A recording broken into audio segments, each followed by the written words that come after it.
Facebook CEO Mark Zuckerberg makes the keynote address at F8, Facebook's developer conference, Tuesday, May 1, 2018, in San Jose, California. CEO Jose Sanchez, AP at a privacy committee meeting last Thursday, MPs offered up some personal information to a representative from the tech and advertising giant Google. As he read through a web page listing what the company believed were his interests.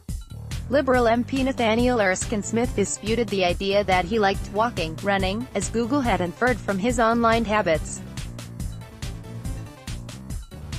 "I do like action films," he said approvingly as he scrolled. Conservative MP Jacques Gord wondered whether Google was aware he ate at St. Hubert every 2 weeks, thanks to geographical information compiled by Google Maps.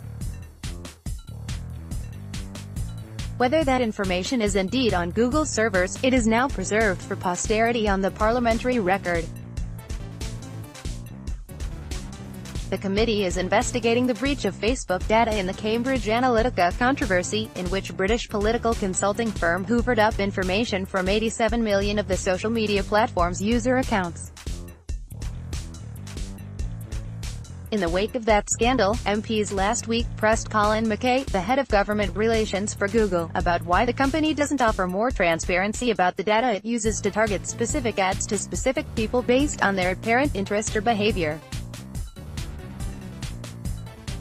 Although users can delve into their profiles via the Google My Account feature to get an explanation or look under the hood at what the company says it knows about them, as Erskine-Smith did. During McKay's testimony, the information it provides is often vague. The explanation often is, because you've liked similar things on the internet, that can't possibly be the level of transparency that's acceptable, said Erskine-Smith. Customers don't like it when an ad is generated from information obtained from a third party. McKay sympathized with the MP but couldn't offer any firm answers. "You and I are speaking to a similar goal, which is, you're right, you should have the ability to understand how you're exchanging information with us and how we are using it to deliver services," said McKay. A study released last month shows Google, Facebook and other digital companies in the business of gathering information about users so they can sell targeted ads have a good reason to be vague. Revealing this kind of information to customers often causes them to revolt against the advertiser. Google's parent company Alphabet raked in nearly $27 billion in advertising revenue last year, which accounts for 84% of the company's total revenue. Nearly all of Facebook's $13 billion in revenue came from advertising on the platform. The paper, published last month in the Journal of Consumer Research, tests a simple assumption about online advertising, that people have similar expectations for their personal information online as they do offline.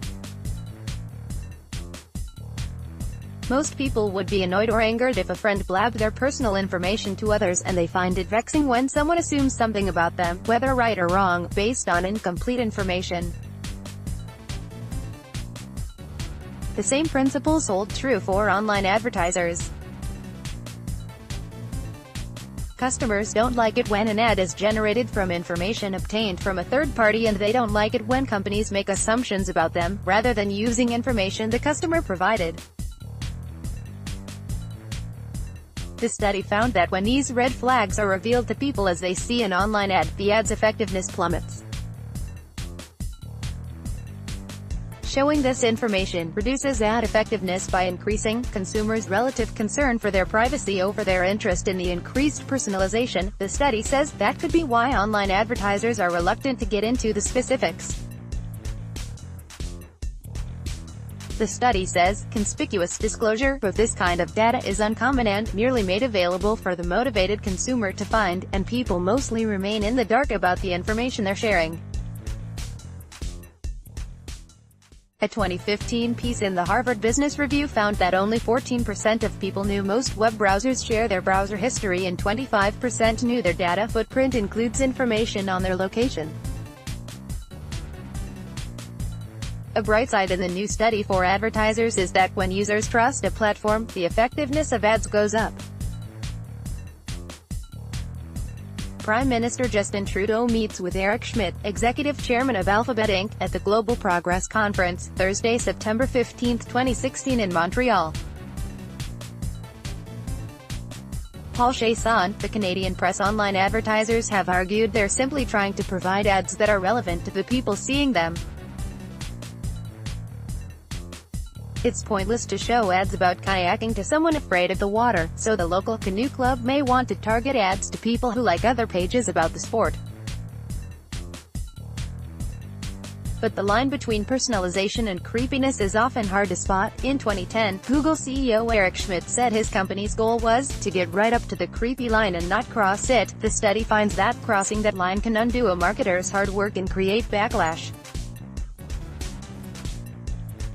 That makes a consumer less likely to be receptive to the ad. Even the most personalized, perfectly targeted advertisement will flop if the consumer is more focused on the unacceptability of how the targeting was done in the first place, the study says. Email, sxthompson@postmedia.com. Twitter, Stuart X. Thompson.